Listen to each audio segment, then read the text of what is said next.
Live from the Score Atlanta television studios in North Atlanta, this is Georgia High School Sports Daily, powered by IBEW Local 613.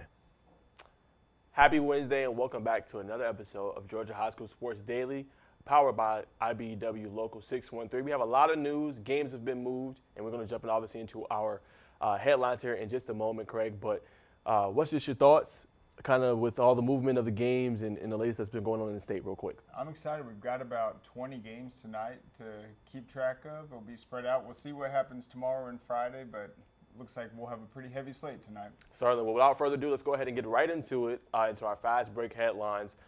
Starting at number one, the games have been moved, specifically at all DeKalb County Thursday varsity football games moved up due to inclement weather. Those matchups include Lakeside versus Tri-Cities, Cross Keys versus Flint River Christian will be at Cobb Stadium. Towers versus Southeast Whitfield will be at Godfrey Stadium. Stone Mountain versus Salem will be at Halford Stadium. Tucker versus Northview at North DeKalb Stadium. And those first four I mentioned are 5:30 kickoff times. Tucker Northview will be a 6:30 p.m. time. And also other games moved today would be Bainbridge, Cairo, Berrien County at Bacon County, Callaway at Pike County, Charlton County at Lanier County, Claxton at Bryan County, Clinch County at Irwin County, Gainesville at Johns Creek, Miller County at Thurl County, Northview at Tucker, Randolph Clay at Pelham, Seminole County at Early County, Southwest Macon at Dodge County, Spencer at Kendrick, Sumter County at Jordan, Thomasville at Jeff Davis, Tri-Cities at Lakeside DeKalb, Turner County at Brooks County, Washington County at Central Macon, and Wayne County at Warner Robins. I throw it to Craig for headline 2. Well, first, we can't show matchups without talking about them a bit. I think a big one, Jeff Davis in Thomasville. Jeff Davis is coming off that loss to Brantley County last week that really stunned their season. They were undefeated. They lose a tough region opener. Now they got Thomasville on a Wednesday. Watch out for that matchup, one of the better ones that's going to happen tonight. And actually, Craig, real quick before we go to headline 2, we have a picture of the weather kind of report that's going on right now. Let's take a quick look at that. So right now, currently 50 miles per hour, moving at a speed of 12 miles per hour. This was 5 p.m. yesterday. As you guys can see, it's kind of starting near, obviously, the Gulf, near Cancun, and it's supposed to go through. It looks like around that Tampa area, and it's supposed to hit windfall in Atlanta sometime later this afternoon. So we want to update you guys with the weather report. Yeah, and that's where we see Bainbridge, Thomasville, a lot of those South Georgia teams moving up, getting it out of the way so they can buckle down. All right, let's go to headline number 2. Grayson softball coach Bill Batchelor reaches 600 career wins over the weekend. A nice 13-3 victory over GAC. He is now in his 11th season as the Grayson head coach. He previously led Brookwood for 13 seasons. His teams have won 13 region titles. He's finished as a state runner-up 3 times, and his 2004 team at Brookwood broke the state record with 41 victories. He was inducted into the Gwinnett Diamond Club Hall of Fame in 2022. He said, reaching 600 wins is fun because you get to reminisce about all the people who made it happen. Wins don't happen without great players, and I've been very fortunate to coach many of those through the years. The support of the administrations, teachers, and parents has been fantastic. And then at number 3, Steelers in week 5 of DeKalb middle school football action. A couple games came down to the wire. The Redan Raiders and Stevenson Jaguars engaged in a game that went down to the final seconds. Redan remained perfect. They're 5-0 this year. Pulled an 8-6 region win over Jaguars, who are 1-3 overall, 1-1 at Cobb Stadium to remain undefeated. Stevenson scored to take a 6-0 lead as Peyton Key took the rock 81 yards to the house before the game settled into an intense defensive battle. Redan tied the game on a Javante Barber touchdown run with 6 seconds on the game clock. DeMario Hopkins punched it in the 2-point conversion to give the Raiders the 8-6 victory. Kim Livesey ran for 105 yards in the win.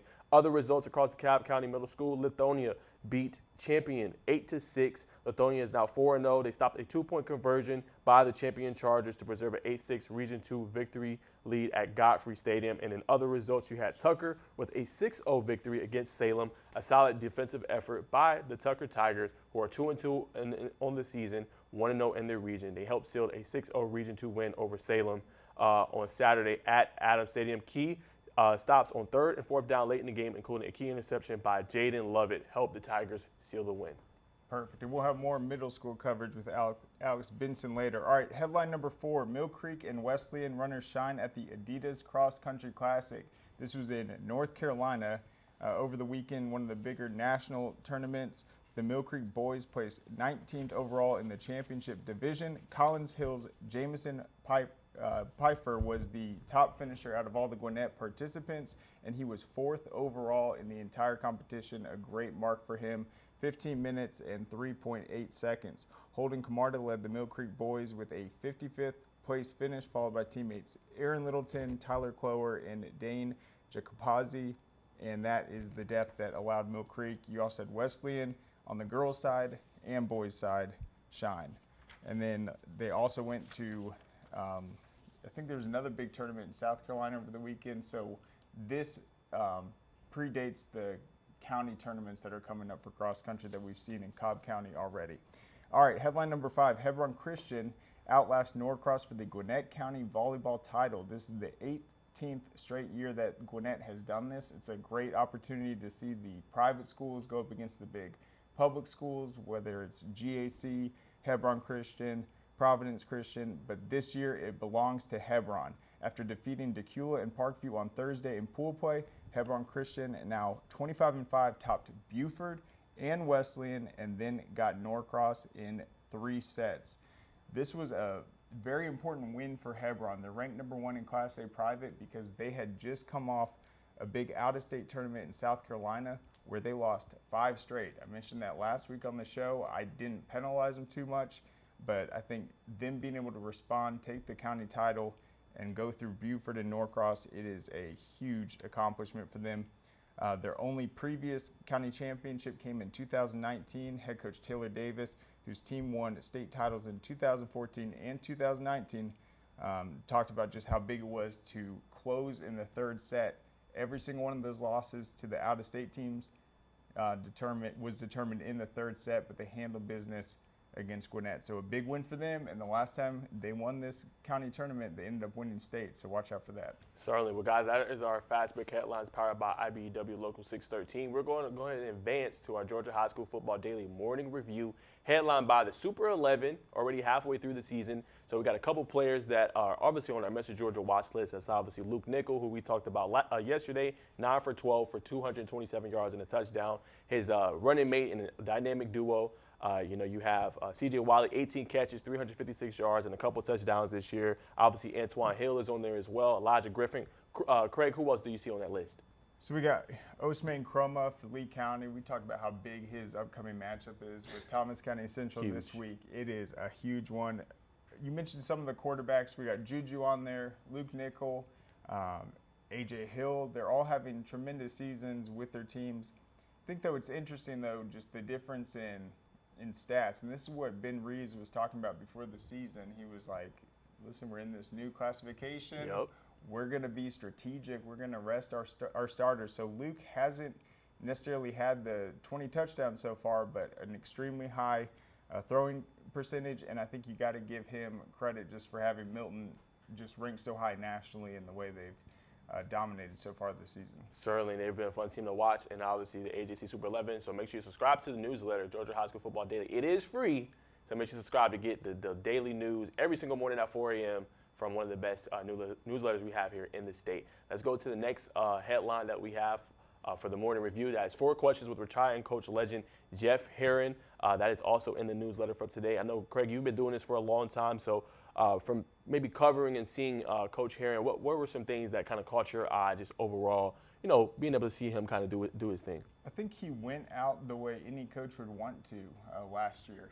Just being such a legend in the state of Georgia, to come back to Camden County when they needed him to. And Camden County have been struggling the last several seasons. They haven't really made that big playoff run. And then last year, making it to the semifinals was huge. And then being able to hand it over to Travis Rowland, and now you see what Camden County is doing. I think the way that he went out was about as good as you can as a coach. So it's a great conversation with him. He's been at a lot of top programs, one of the few guys to get it done at multiple places. and just well respected with his wealth of knowledge that he has shared throughout the coaching community. And then at number 3, we have obviously Georgia High School Hall of Fame is right around the corner, only about a month away. And our feature today is Ben Zambiasi. He was a Mount DeSales Academy graduate. Ben Zambiasi is the University of Georgia's all-time leading tackler and a 3-time All-SEC player who went on to become a Canadian Football League Hall of Famer. In high school, he was a 4-year starter. Zambiasi led Mount DeSales of Macon to Class C championships in 1970 and 1971 and a Class A title in 1973. A senior fullback / linebacker, Zambiasi was Mount DeSales' leading tackler who also rushed for 1,131 yards on 171 carries. He ran for 145 yards in a Class A championship game win over Commerce, outrushing the state's all-time leading rusher at the time, Runt Moon. At Georgia, Zambiasi was a leader of the Bulldogs' Junkyard Dog defense in the 1976 SEC championship team. For the full bio and profile for Ben Zambiasi, make sure you subscribe and make sure you get your tickets for this year's event on October 26th. But now it's some time for some trivia. Talking about yesterday's question, Duluth scored 90 points in this game last week. That is the most lopsided victory by a Georgia team since what 1976 national champion who also won 90-0? And the answer is Warner Robins. Craig, are you surprised? Not too much. I thought it might be a Rome team, or Valdosta was the Yes. consensus pick. So sorry to our Middle Georgia fans. We'll put respect on Warner Robins. That is the correct answer. Certainly. And we got a today's trivia question up as well. All right, so here it is. Tennessee's Joshua Joseph is this week's SEC Defensive Lineman of the Week after he recorded 3 tackles, a tackle for loss, and forced 2 fumbles. One that he recovered at the Volunteers' 1-yard line in a 25-15 victory over Oklahoma last week. For what Cobb County High School did Joseph play? Oh, man. I'm going to guess Hillgrove. Hillgrove? That's just a guess, though. Because they were dominant for a little bit there, right? Yeah, and they have had a lot. They did really well on that NFL list. That's just a guess, though, but I'd go with Hillgrove. Certainly. Well, guys. We'll check back tomorrow, though. Yep. Well, guys, that's all the time we got for now. Coming up, we have our softball Rankings report, and we'll be joined by Jefferson's head coach, Alan Bailey. This makes my dad proud. He went through his whole career as an employee. Now I'm the employer, something he didn't achieve. We are signatory to IBEW and do IBEW people wherever we go that we feel like they are faster and better than any of our competition. The advantages of being a signatory contractor is you're trained employees. You have unlimited manpower. It allows me to bid on jobs that I ordinarily would not go after. Great teams are committed, focused on the details, and work hard to be their best. From practice to games, right down to their gear. Your field is a critical part of the game that allows your athletes to showcase their athletic abilities. Sports Turf is committed to bringing your team innovative sports surfaces with unparalleled performance. You bring the vision. Our team brings it to life. The Georgia Sheet Metal JETC equips apprentices with the knowledge and skills required to start a rewarding career in the sheet metal industry with programs in HVAC, industrial welding, and testing, adjusting, and balancing. Training is 100% free and allows apprentices to earn as they learn. Journeymen graduate with no student debt and have the potential to earn more than most college graduates. Visit our website to learn more about this opportunity at careersinsheetmetal.com.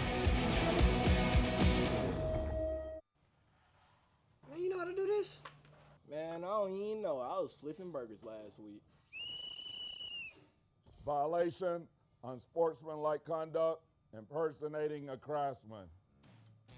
Skilled trade unions are well-trained career pros, not part-timers. Construction is a rewarding and lucrative career with advancement potential, but you have to do it the right way with the right training. Learn how you can be a pro. Find your career at GeorgiaConstructionCareers.com. Georgia High School Sports Daily is brought to you by the International Brotherhood of Electrical Workers, Local 613. Electrify your career. All right, welcome back to Georgia High School Sports Daily, powered by IBEW Local 613. So we are going to go through our softball rankings here and be joined momentarily by Jefferson's head coach, Alan Bailey, talk a little bit about their program and a big region matchup coming up tonight. So we'll go ahead and roll 6A in our current rankings right now. So you have Buford, East Coweta, Brookwood, North Cobb, Grovetown, Archer, Grayson, North Paulding, Mill Creek, and Harrison. We'll go ahead and move on to 5A. 5A, you have 1 Lassiter, Seconder, East Paulding, Pope, Greenbrier, Effingham County, North Gate, Milton, Veterans, South Effingham as well. Class 4A, you have East Side, North Side, Columbus, Harris County, Cartersville, Ola, Wayne County, East Forsyth, Alatoona, Cale, North Oconee. 3A, you have Heritage Catoosa, West Lawrence, Southeast Bullock, Peach County, Cherokee Bluff, Lafayette, Harlem, Pickens, North Hall, and LaGrange. And 2A, you have Appling County, Hebron Christian, Pike County, Morgan County, Cook, Sonoraville, Prince Avenue Christian, Rockmart, Columbus, Stevens County. And then in Class A Division 1, you have Gordon Lee, Wesleyan, Banks County, Toombs County, Bremen, Social Circle, East Lawrence, Heard County, Bacon County, Haralson County. And then in Class A Division 2, you have Lanier County, Irwin County, Wheeler County, Glasscock County, Emmanuel County Institute, Screven County, Georgia Military, Wilcox County, Metter, and Bowden. All right, really quick, I know we're going to have our guest here in just a sec. Craig, there was a big game last night. Cambridge picked up a big victory. Talk about the significance of that win really quick. Right, so you see a lot of region opponents on that 4A ranking, but Cambridge had a big win over BT last night, and that's going to secure them the region title. They have the 2-game lead over them. They still have to play Westminster in region play, but that does secure them, and that's good for them because they aren't ranked. They've had a hot stretch as of late. Now you can kind of rest and gear up for the playoffs, get your starters ready, and kind of tweak that lineup and be ready to go. So big win by Cambridge last night, securing the region title. How big will that be for them hosting that playoff game, early on and not necessarily maybe having to go on the road to kind of having that home field advantage for Cambridge? Yeah, it's a huge accomplishment. Early in the season, you lose some tough games, you play a lot of rivals, but to have that region title, you can kind of put all that behind you. It's a fresh start, and it's mission accomplished for them. And then let's talk real quick about Jefferson, right? You mentioned it. We're going to ask the coach about it, but they're going to play a Monroe area team they lost to 4-3 earlier this season. So a huge game. This is going to likely decide the number 2 team in that region. So talk a little about that and how important that game is. It's massive. Unfortunately for them, Cherokee Bluff, it looks like they've all but secured the number 1 seed. They're 10-1 in the region, but you have Monroe area and Jefferson both at 7-4. Monroe won a tight one, 4-3 last time, but a win for Jefferson tonight would put them at that number 2 spot. And then, Craig, obviously we've gone through softball. Obviously, East Coweta is a good team. Do you see any surprises maybe in the rankings that we saw that could potentially maybe contend in 6A, maybe besides East Coweta or Buford? Ooh, that's a good question. We mentioned Grayson. It seems like they've had a pretty hot start. I think it's similar to every sport. We're going to see it not only in the fall, we're going to see it in the spring and the winter. It's Milton, their new home in Class 5A. How much noise can they make? You see them currently ranked at number 8. They've obviously played all those tough Forsyth schools, the tough Fulton schools. So I think Milton, always a team to watch in this new 5A. Certainly, and I heard too, historically, Cartersville teams are pretty good as well in softball, and they are ranked actually number 4. So they are also another team to kind of watch as well in 4A. Yep, they've come on strong, and it's interesting. They're probably the hottest team in 4A in the volleyball rankings. I shot them up like 5 spots this week, so it seems like all their fall sports are peaking at the right time. Certainly, I think we have Coach Bailey ready to go. So without further ado, let's go ahead and bring him on and talk to the head coach of Jefferson softball. Coach, how you doing? Hey guys, I'm doing great, man. Appreciate y'all having me. I had a little technical difficulties, but we are good to go. Certainly. Coach, I want to start with last night, a big win, 13-1. Your offense had it going. Just talk a little bit about that win last night you were able to pick up. Yeah, so we've been playing some really great ball the last 2 weeks or so. We're seeing the ball really well. We're hitting the ball hard, scoring a lot of runs. It's been a fun last couple weeks. Hopefully, we'll be able to get our game in tonight, trying to beat the weather. But, right now the girls are clicking. They're playing really, really well, and it's been fun to watch. Now, I talked to you last year, Coach, when you guys were doing soft pitch, or slow pitch, I should say, softball. So for you, Coach, what players have taken that step forward that you kind of highlighted back then in the spring that have really came up big for you so far this season for Jefferson? Yeah, right now, I mean, we've, across our entire lineup seems to really be clicking. But, Jenna Rapp, she's a sophomore. She had a really big freshman year for us, and worked hard this offseason. She's hit 11 home runs so far this year in fast pitch, and she's leading our team in most offensive categories. And Jillian Price, she's hitting over 500 as well. She was an all-state player last year, and just up and down the lineup, our lineup's clicking really well right now, and we're scoring a lot of runs. Like we took down Norcross earlier this week, and just we're hitting the ball right now, and hopefully we can just keep this thing rolling as we head into playoffs. Absolutely. And Coach, this is a pretty busy week for you. You mentioned playing tonight, Monroe area. I'm not sure how far the travel is for that one, but this is a team you've already faced. What did you see in this matchup last time, and what are you looking forward to tonight? Yeah, so this is game 3. In our region, we play everybody 3 times. There's no region tournament, so this is a big game. We split with them. We beat them earlier in the year. They beat us in game 2, and so it all really kind of comes down to this one to determine the second seed to host a playoff game. It's a really big matchup. It's about 30 minutes away for us. But they've got a really, really good team, and so it's going to be a fun battle as we try to keep our offense rolling. They've got a really dominant pitcher, and so it's going to be kind of coming down to who can execute and do the little things right, and maybe a couple bounces go our way, and we're able to come away with a victory tonight. That would be huge for us. And both games were one-run games. Who's really come up for you guys clutch this year? Yeah, so, both games, it's been different players, and that's what you love to see as a coach is you got, threats up and down the lineup, and, it's a different person every night. And, unfortunately, last time we had our opportunities, we lost 4-3 to them. We just didn't come up with one of those clutch hits like we did, the first time. And that's a credit to their team. They are really well coached. They've got really great players. And so it just kind of comes down to who makes the best play in the right spot. And, hopefully we can jump on them quick and apply some pressure and get a big hit and make some good, plays in the defense. And our pitcher throws well, and, that should produce a win for us, hopefully. Now, Coach, Victoria Pagan pitched for you last night, only gave up 1 run. So how are you looking? Are you going to kind of rotate tonight a little bit? Obviously, the last couple of matchups have been defensive battles kind of for you guys. So who's going to kind of lead the charge for you tonight in pitching? Yeah, so we've got a really great pitching staff. We've been throwing 3 or 4 girls out there depending on situations and matchups and things. And Victoria pitched game 1 against them. Addison Self, they're both seniors, pitched game 2, and so tonight it's going to be all hands on deck. We've got really nothing to hold back, and hopefully our pitchers can continue to throw strikes and get hitters out. And they're both very different. They complement each other well, and so we plan on using both of our senior pitchers tonight. Braylon Vandiver's a sophomore. She's got a lot of action. She closed our game last night. And so really it's just going to have to be how we flow and how their hitters are attacking us, and we've got to make our adjustments and stick to our strength, which is our defense and hitting our spots. And if we do that well, we feel like that's going to be a good recipe for success tonight.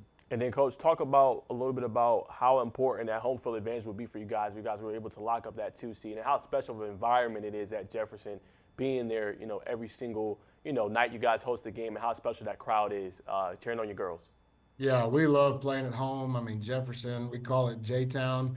It's an incredible community. People come out all over. Every night we've got a packed house, and we really feel like us playing at home is a huge advantage.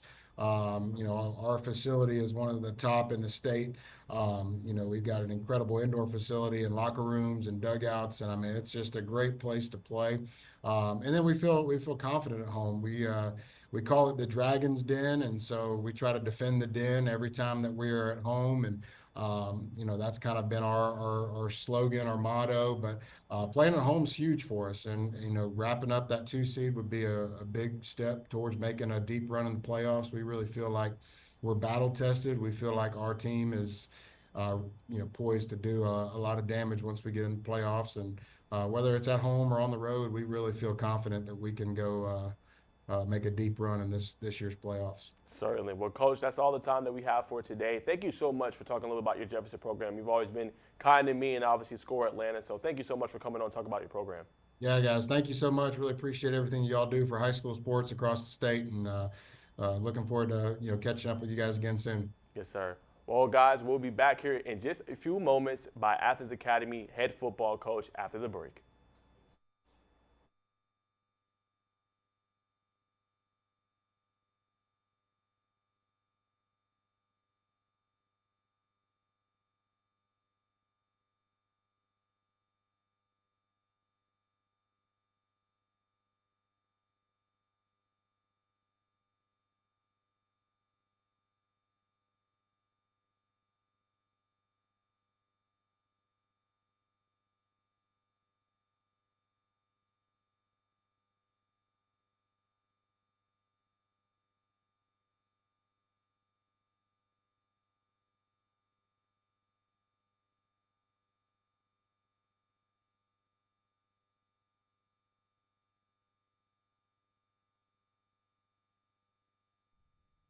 Can you hear me? I can't see you. Why can't I see you? Awesome.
Georgia High School Sports Daily is presented by GeorgiaConstructionCareers.com. Transform your future today.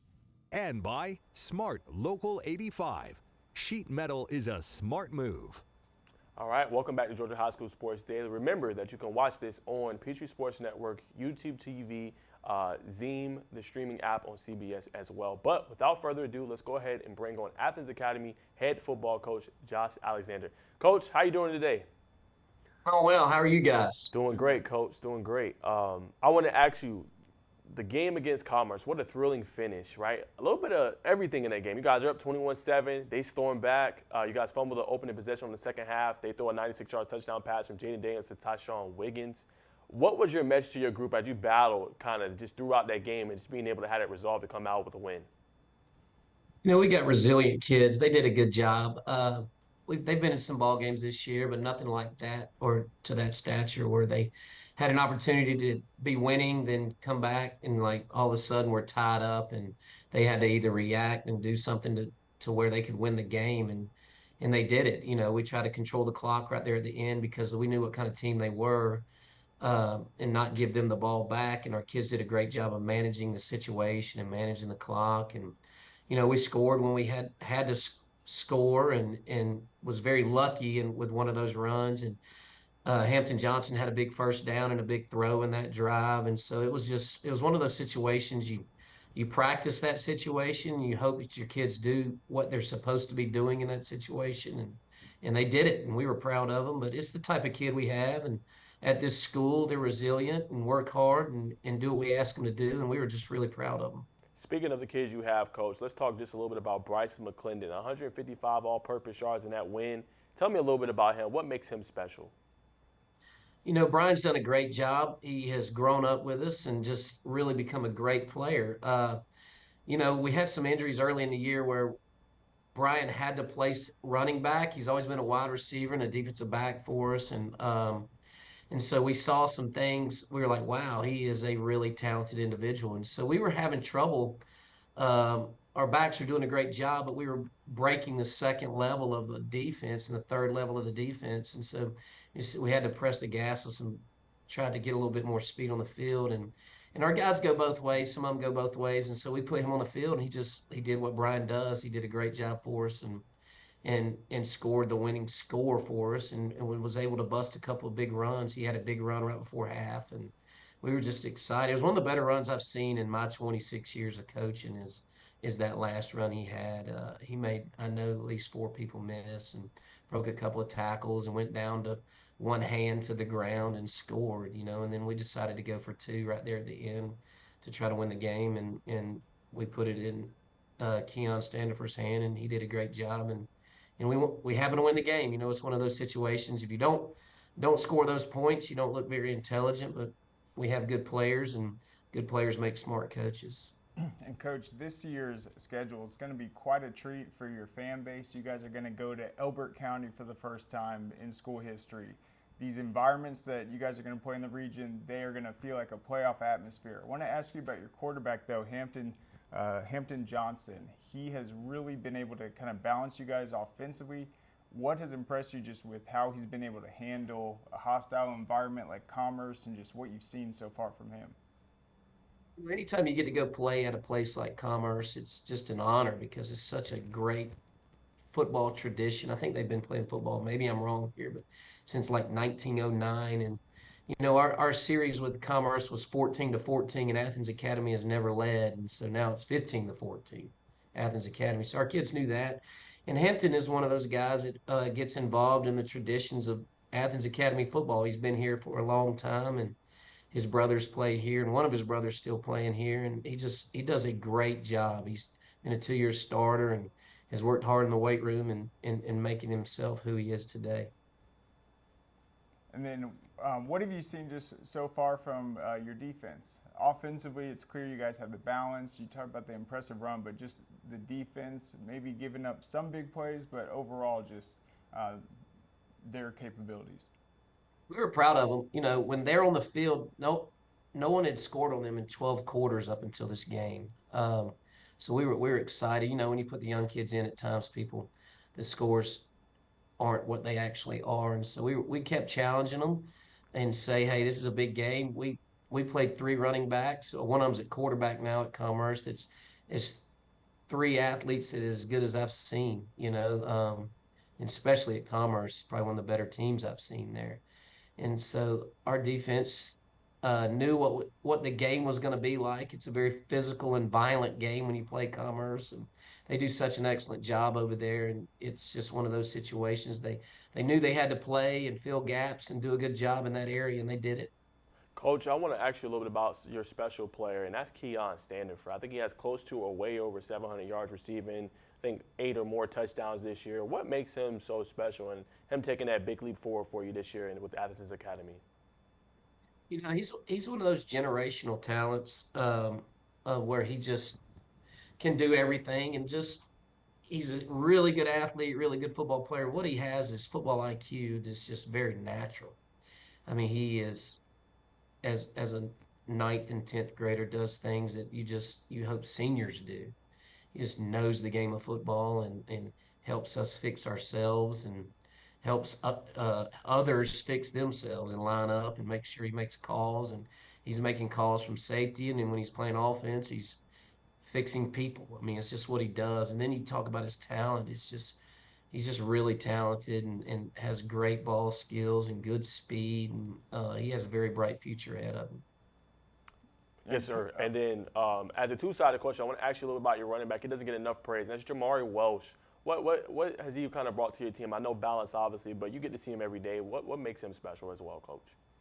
Jamari is a state track meet guy. I mean, he's a 10.6 in the 100 and hurt his knee last year doing the triple jump, and he would have probably won that event and placed in many other events. And so he hurt his knee and it was out all summer and came back, and he is just really coming to his own the last 2 weeks.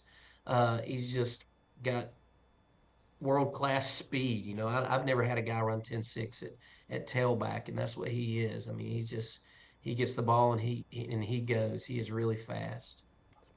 And then with Keon, real quick, I always point out he's just like a true receiver. There's so many different things he can do just with his gifts, but in terms of just being a true receiver, talk about just the things he's able to do, just to have the timing, the big playability, and just that complete package. So for his ball skills, they doubled him all night last Friday, but so we figured out a way just to hand him the ball, and he had over 100 yards rushing. I mean, it's just the type of player he is.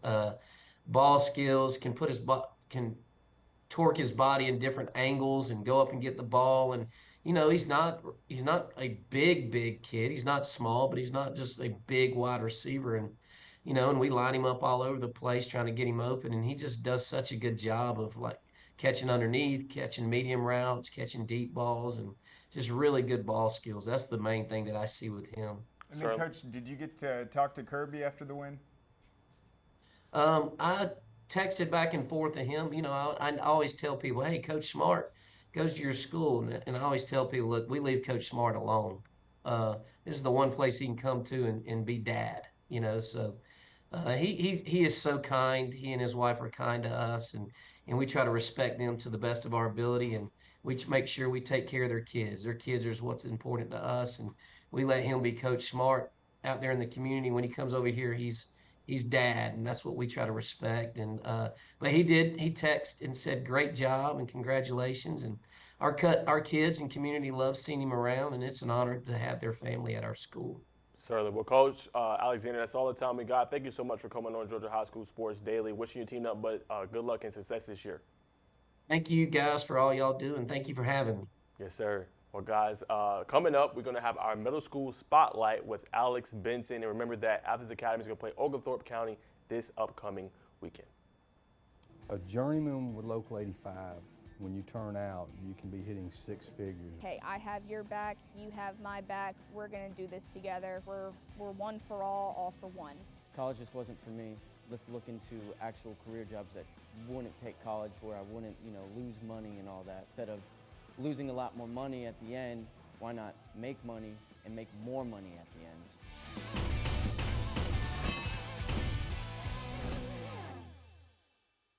What happens after you graduate? Will you go to the next level? Will people have your back in the heat of the battle? Will you still train like a champion in pursuit of greatness?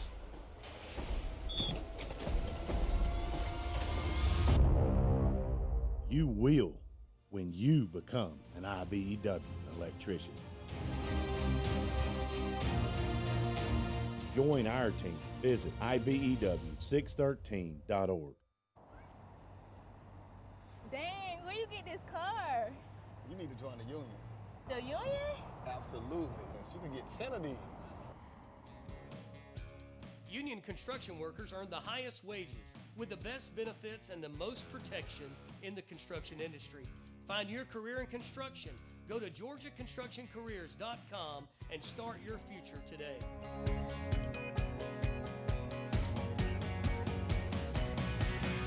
The Mechanical Trades Institute is an opportunity towards personal financial freedom through hands-on and rewarding work. Our school is completely free and gives apprentices the knowledge and skills required to gain access to a lifelong career path. Apprentices learn pipe fitting, plumbing, mechanical service, and welding. They earn money as they learn and graduate with no student debt. Start a career with the Mechanical Trades Institute and change your financial future. All right, welcome back to Georgia High School Sports Daily. We are joined by Alex Benson of Born to Compete for our middle school spotlight. So, Alex, I'm going to turn it over to you. I know you have a lot to catch us up on. Yeah. A big week of middle school football. You know what, I tell you what, before we do anything, let's go ahead and get into the rankings here. I know we're going to pull them up on screen. The great thing about this, what's been going on, is the rankings are catching fire like they do every year. Yep. Everybody's excited about the championship series. There you go. Got two alumni there, KJ Bolden and Caleb Downs. North Clayton remains number 1. Buford had a big game against Grayson. They were able to knock them off in a great game. And Thomson moves up as they had a win over Warner Robins. Let's check out the bottom 10 here. Please don't forget, tryouts are September 29th. Love that plug. This How weekend. about that one, huh? Yes, sir. This weekend. Our Dawson's doing a great job. Chapel Hill, big-time win over another Douglas County foe out there. I think they won by 40 out there. They're looking good, and they said they are going to be the first team ever to make it to the championship series out of Douglas County. So we're keeping an eye on that. We're trying to see what they're going to do. And then, of course, you got J.C. Booth over with the Warriors. That's down there by Tyrone, Georgia. The Sandy Creek area. So they're playing good football. So, we're going to see how that goes. But let's go ahead and get to the highlights. Some good football, good action was going on all week and weekend, starting off with North Clayton versus Forest Park. North Clayton ranked number 1, Forest Park undefeated. Interception by Rodney Walker Jr. Make sure I get his name right. His mama wanted to make sure I got it right. Elijah Hughes with a touchdown run from North Clayton, and North Clayton is leading a good ball game, a high-energy ball game, because everybody was excited to see this. And look at Elijah Hughes here. Doesn't really have the ball good, goes ahead and secures it. A long touchdown run. They just got those hoodies, so they're feeling real good about that. The coach made a big deal about that on social media. And the Sergio Clark to Jeremiah Graves. He was our 7th grade receiver of the year last year for the state of Georgia. He scores a touchdown, and North Clayton would win it 36-0. Good game by him. All right, coming up next, here we go. Number 8, Buford taking on number 11, Grayson. Look at Jordan Sharp to Trent Wilcox. This was 4th down here. I think it was 4th down and long. Picks up the first down. Nice pass, wasn't it? Heck of a catch, There too. you go. I like to see my 8th graders doing their job at quarterback. Jordan Sharp sneaks in at the quarterback sneak for a touchdown. Buford would take the lead early. And I think they're up here. I want to say scores 14-0. That's Coach Gann. Everybody knows him. Now, watch this guy here from Grayson, JoJo Watts. Come on now. Come on, that's on 3rd down. Can't be an arm Can tackle. I count on you on 3rd down? JoJo goes around to the right side, gets into the end zone. Looks like he's hurt here, but he's a football player. He would be fine. I saw him jumping up and down later on in the game. And then here later in the game, Buford's Carter Juno, last year's linebacker of the year, can also absolutely run. Buford will win the game 21-6. All right, let's go into it. Factory Shows versus Mason Creek. Fake field goal. No seconds left on the clock. Can he get into the end zone? He is down at the 1 inch, 1 centimeter. What's less than that? 1 millimeter? 1 millimeter, yeah. 1 millimeter line. They're talking about it. Everybody's excited. The cheerleaders are running down. They think it's a touchdown. Looks like we're going to be here for a second here. They're talking about. You see, that's Justin Stevens right there. He's the one like, come on, I got in. The rest like, you didn't get in. But did you see me right there? No, you didn't get in. I think he said. You're just a millimeter off. Yeah, you're just a millimeter off. Just a little bit off. All right, but here goes the guy, Jeremiah Mathis, our player of the week, gets in, scores the game-winning touchdown. That in overtime, they win 6-0. Look at him celebrating right there, huh? We used to do celebrations like that. You hit me in my head now, I'm going to fall down. Don't touch me. Don't touch me. Those days are over with. All right, coming up next, last highlight will be Thomson versus Warner Robins. Guys, if you don't know this young man's name down near Warner Robins, this man is Justin Garmer, last year's B2C All-American and an award winner, as we have our awards at the Gala, big-time event. He was one of the winners, and this guy can absolutely go. Next play, Justin Garman goes to Caden Turner. Watch the determination on Turner. Here it goes. Come on, cameraman. Ooh, got it. Him. Get in the end zone. That's how you score 6 when you're down there. Ain't no need to get down there and not get in the end zone. And then Justin Garman with the touchdown run, trying to figure it out. Coach, what you want me to do? Left, right, laser, rocket. What are we doing, Coach? I got it. I'll take it into the end zone myself. Get off me. As he gets into the end zone, scores the touchdown, and Thomson would win. And Thomson is saying they should be in the championship series. Thomson, now I don't know if that is true or false, but that is what we're going to find out. And here we have Coach Amir Khani with the interview here. Coach, come on. Let me get you on the screen here, Coach. What's going on, my guy? You all right? We're doing good, man. First off, good to see you. I got my guy Najeh right here with me. How are you feeling? I'm not sure if you saw the highlights, but you can see the highlights in the back room there. But we just showed them. Tell me about how it's been for you having Justin Garman lead that team. Man, he's a game changer, man. He's a leader. Like I say, man, he just make everybody around him better. Like I say, man, the kids having fun, playing together. Like I say, good team chemistry. They just show up every day. Like I say, want to play, want to win. Calling people out. Like I said, just having fun, man. What has impressed you the most, Coach, this season about your group? It seems like they just have this different will to want to win. They're very physical at the point of attack. What has impressed you the most, Coach? Say that again now. I said, what has impressed you the most about this team so far this year? Just the bond. You know, everybody's playing for everybody. We don't have kids that's on the team that's selfish. It don't matter if they're getting the ball or not. You know, like I said, they just want to go out there and have fun. They play for each other. Coach, I met you a couple of years ago at a football camp, and, you know, we have a good time, and our relationship obviously has grown over the years.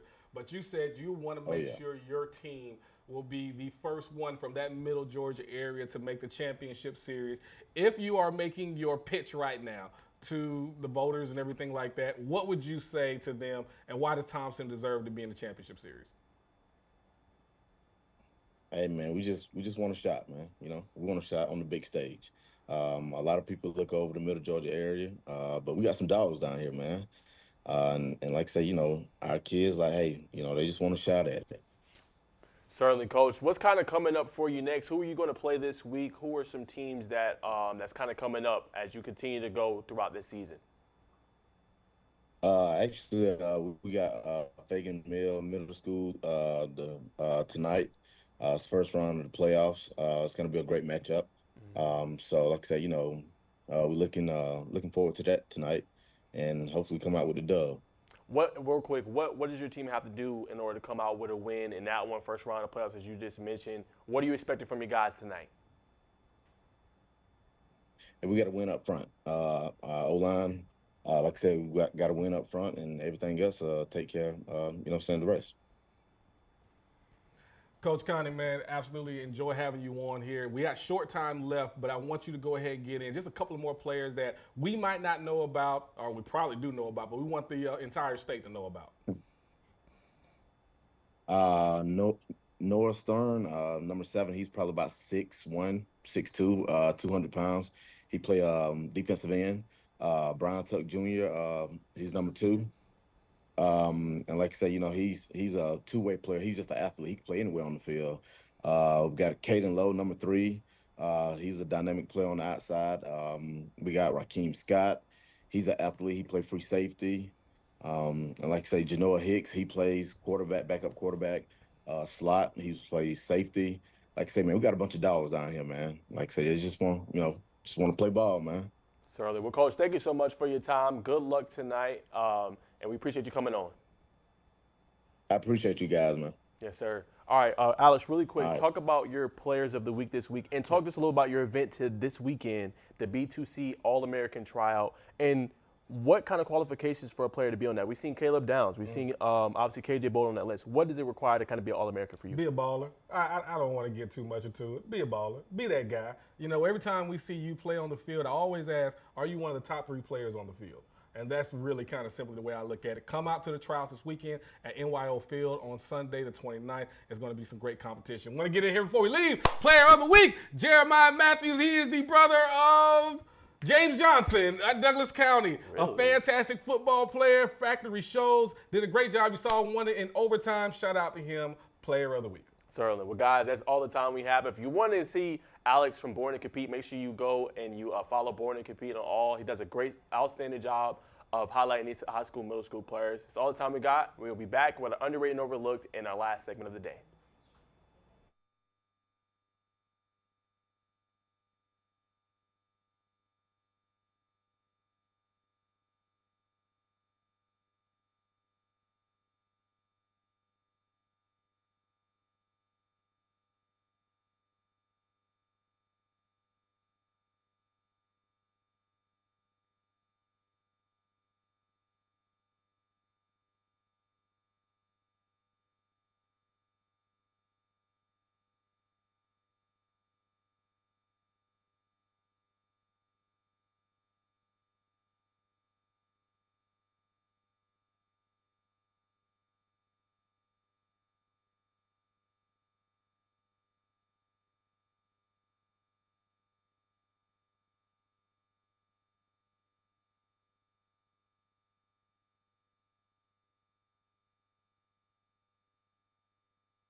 All right, welcome back to Georgia High School Sports Daily. I'm Najeh Wilkins, joined with Craig Sager. We're going to wrap up the day with our underrated and overlooked. Me and Craig have been doing this for years now, just highlighting some of the underrated and overlooked players in the state of Georgia. So we're going to start with Deuce Smith of Grayson, sophomore quarterback, 13 of 17 for 238 yards and 5 touchdowns this week. Travis Burgess was hurt, had a precautionary injury. He threw a 14-yard TD pass to Alexander Sanchez, 36-yard to Jonathan Stafford, and also 2 touchdown passes for 7 and 53 yards to Aiden Taylor. Had 5 touchdowns in the first half. That's stepping up big for your team in a 63-0 victory against Grove Town. At the next one, we have Northeast Macon running back Nick Woodford. Underrated player, rushed for 238 yards and 4 touchdowns on 17 carries in a 46-0 win against Ace Charter. Outstanding performance from Nick Woodford of Northeast Macon.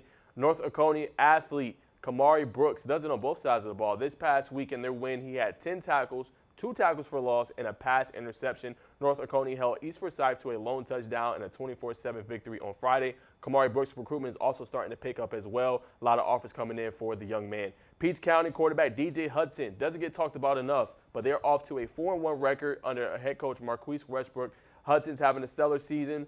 He was good again on Friday, 17 of 19 for 190 yards and 4 touchdowns. Also rushed for 127 yards and a touchdown on 10 carries. And then my last before I throw it to Craig, Mount Vernon. This is a middle school player. Mount Vernon quarterback Neve Bolkin.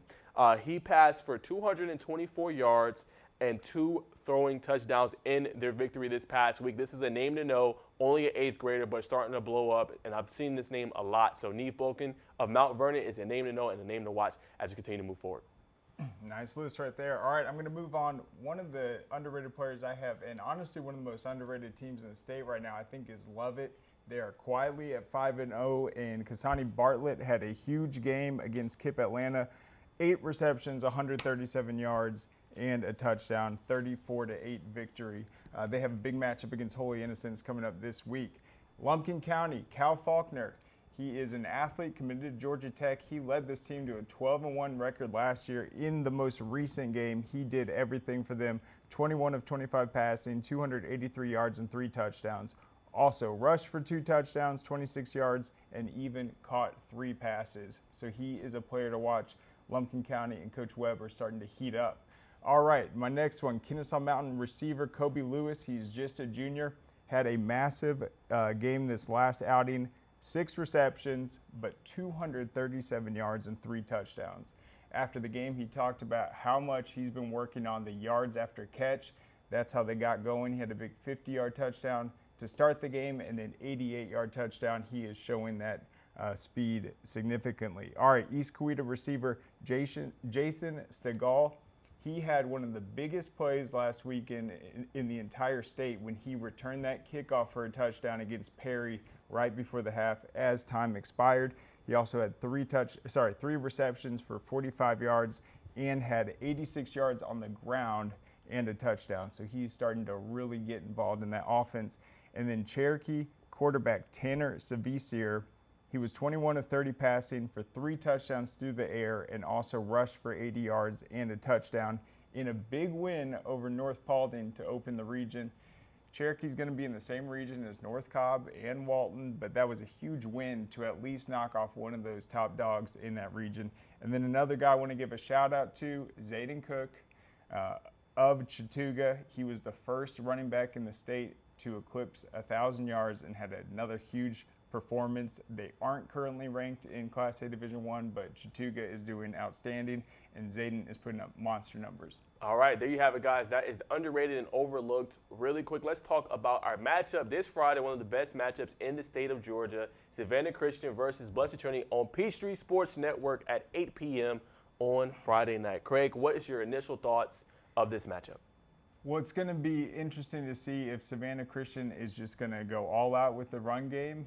The weather might tilt them in that direction to do it anyway, but this is one of the best run offenses in the state going up against one of the best run defenses. But I think what we talked about yesterday, everyone knows who Elijah Griffin is, but across the board for Savannah Christian, that entire defensive line is very scary. I think we're going to see great play on both defensive lines, but also an opportunity to see this supporting cast around Elijah.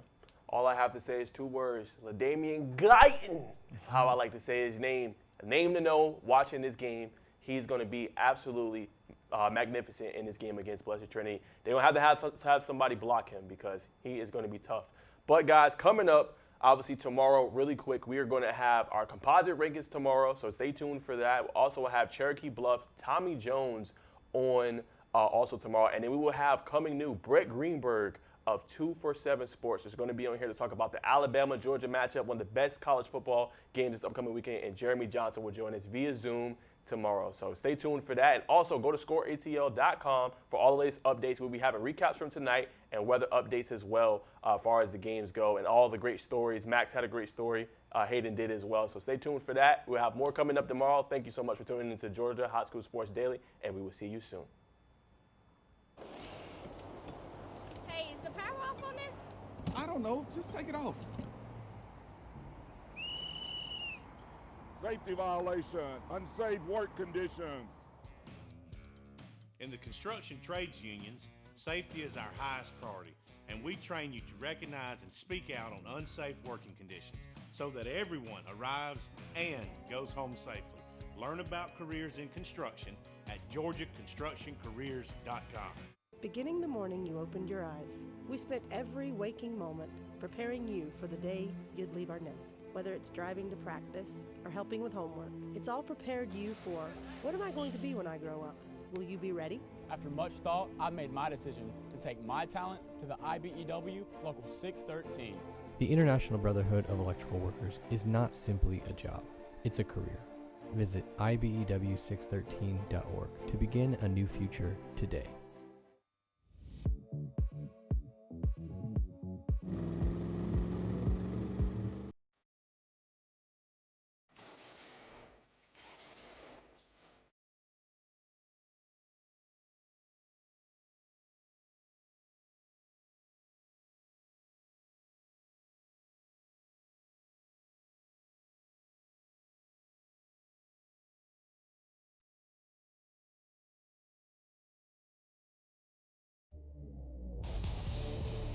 Basic combat training is a 10-week experience that will challenge you both physically and mentally.